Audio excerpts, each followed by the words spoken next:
When we talk about the most divisive moments in football, our minds often go to the goals themselves. But before almost every great goal, there is a pass that unlocks everything. The through ball. It slices between defenders, breaks the shape of a formation, and opens a direct path to goal. It's not just another pass, it's the one that changes the rhythm of the game in a single instant. And then there's the ultimate version of it, the final pass. The perfectly timed ball played into the space behind the last line, leading straight to an assist or, even better, a goal. In this video, we're breaking down the science and tactics of through balls, how they work, why they matter, and what makes them one of the most dangerous weapons in modern football. Across Europe's top leagues, passes played through the defensive line that directly lead to a shot are among the most efficient forms of chance creation. Through balls generate shots on target at around 40% at a time. The reason is clear. They bypass defenders entirely and put the receiver in a position where the goalkeeper is the only obstacle. But there's more than just statistics. A through ball forces defenders into chaos. One perfectly weighted pass can disrupt the entire shape of a formation, pulling the backline out of sync and possibly forcing the goalkeeper into rushed decisions. It's the moment where timing and vision meet opportunity. Think of Kevin De Bruyne threading a pass between two defenders, Lionel Messi spotting a run that no one else even noticed, Luka Modric bending a ball at just the right angle so his teammate arrives in stride. They aren't just passes, they're calculated risks delivered with precision that turn defensive solidity into sudden vulnerability. To understand the true power of a through ball, we first need to understand what it means to break a line. In football, defensive structures are organised into layers. Midfielders form the first line of defence, defenders the second, and behind them stands the goalkeeper as the final barrier. When a pass cuts through these layers, it does more than move the ball forward. It removes entire groups of players from the situation and suddenly shifts the balance of the game. Breaking a single line, for example slipping the ball past a row of midfielders, creates immediate danger because attackers receive the ball facing the defence with space to advance. Breaking two lines, bypassing both midfielders and defenders, is even more devastating because it delivers the attacker directly onto a goal-scoring position. And on the rare occasion when a single pass breaks three lines at once, the defensive shape collapses. In that moment, the organisation is lost, the goalkeeper is left exposed, and the chances of scoring are so high. The success of a through ball, however, is not only about the number of lines broken, it also depends on the space available behind the defenders and on the positioning of the goalkeeper. If there's a wide channel of grass waiting to be attacked, the receiver has time to accelerate and control the ball. For the passer, this situation is also easier because playing into wider areas requires less accuracy than threading a ball into a congested central space. If the goalkeeper is caught too far off his line, even a simple vertical pass can create a one-on-one opportunity. These windows, however, are small and close quickly. Defenders recover, goalkeepers adjust, and what looked like an opening can disappear in seconds. Pressure adds another layer of difficulty. The passer is rarely calm and untouched. More often, he's chased, closed down, and forced to release the ball with limited time. At the same time, the striker is sprinting at full pace, trying to stay just onside while preparing to receive the ball. If the pass comes too early, the forward must slow down or risk being caught. If it comes too late, the flag is raised and the chance is gone. This is why the through ball lives in such a fine margin. It determines perfect timing, precise execution, and complete understanding between passer and receiver. The defender may only be half a step out of position, yet that half a step is enough. One well-weighted ball, released at the exact right moment, can transform a solid defensive line into nothing more than a memory and open the way to goal. At its core, the through ball relies on two main ingredients: the quality of the pass and the precision of its timing.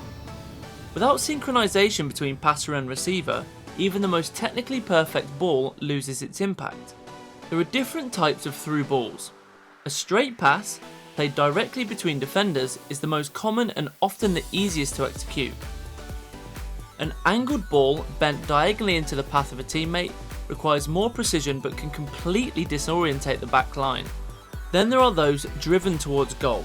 threaded so dangerously that even defenders risk turning them into own goals with a single touch.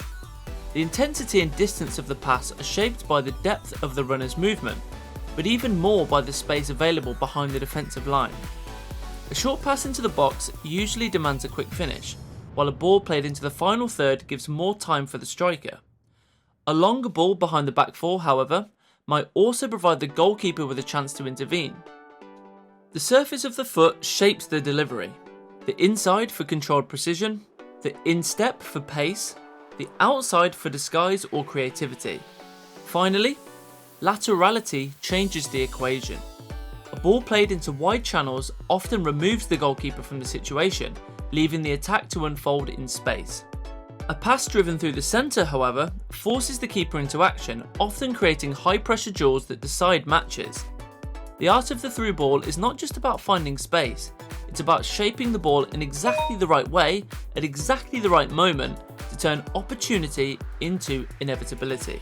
If the through ball is a weapon, then timing is the trigger. Everything depends on the exact moment the pass is released. A fraction too soon and the runner hasn't yet accelerated into full stride. A fraction too late and the flag for offside goes up or the defenders close the gap. This is why synchronization is everything.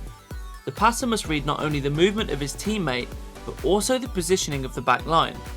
The striker might need to curve the run, watching the defender's step, waiting for the instant when space opens or when the pass is played. It's a silent conversation played out in real time, where both players anticipate each other's decisions without words.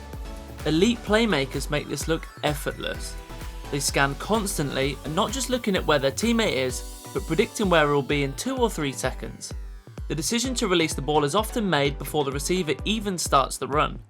By the time the pass is struck, the outcome is already set in motion.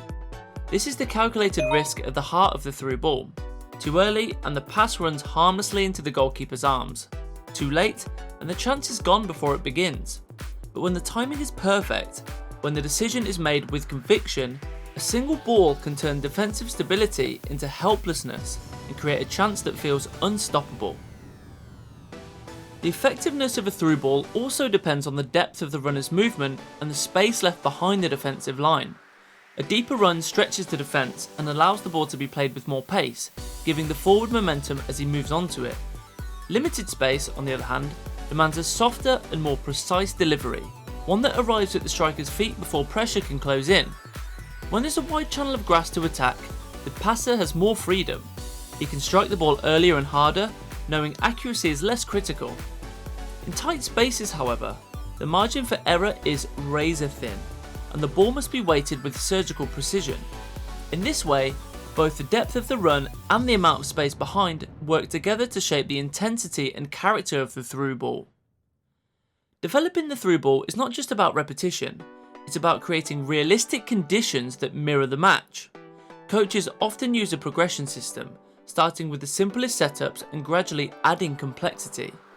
At the beginning, players might practice breaking a single defensive line with no pressure and plenty of space behind.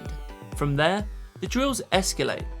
2 lines of defenders, tighter spaces, and eventually 3 lines with full defensive pressure, forcing both passer and runner to find the perfect moment. Constraint-based drills are particularly effective. Limiting the number of touches forces the passer to think and execute quickly. Introducing defensive pressure adds urgency and unpredictability. Varying the angle of the pass, straight, diagonal, or towards goal, teaches adaptability. The aim is not just to produce clean passes in training, but to prepare players for the split-second decisions they will face in competition. Equally important is training both sides of the equation. Passers must develop scanning habits, the ability to process multiple movements at once, and the technique to deliver different types of balls under pressure.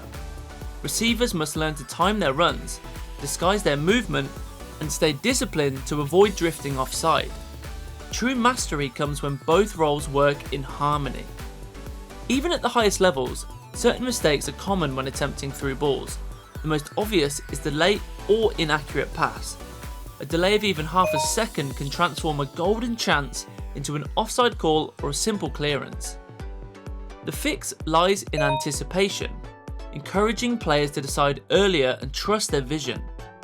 Strikers also fall into the trap of moving too soon, running into offside positions before the ball is released.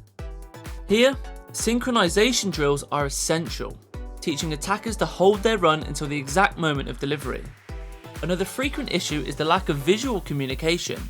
When passers don't scan the pitch often enough, or receivers fail to signal their intentions with body language, the connection breaks down. Video feedback can help highlight these moments, allowing players to see the split-second cues they missed. Ultimately, correcting these errors is not about punishing mistakes, but about rewiring habits. Through repetition and feedback, players learn to turn hesitation into instinct and mistakes into opportunities. The through ball is far more than a simple pass. It's a tactical weapon that blends technique, vision, and timing into one decisive action. It can dismantle defensive structures in a single instant, transforming half chances into clear opportunities. Of course, not every through ball changes the game. Many are cut out, overhit, or mistimed. But when it works, when the timing, the run, and the pass all align, it becomes one of football's most iconic moments. Those are the plays we remember, the ones that define matches and elevate players into legends. So the next time you watch a game, pay attention not just to the goals, but to the passes that made them possible. Notice the scanning before the ball is played, the subtle movement of the runner, the risk the passer takes, because hidden in all those details is the real beauty of football. The art of turning vision into reality with a single, perfectly timed ball.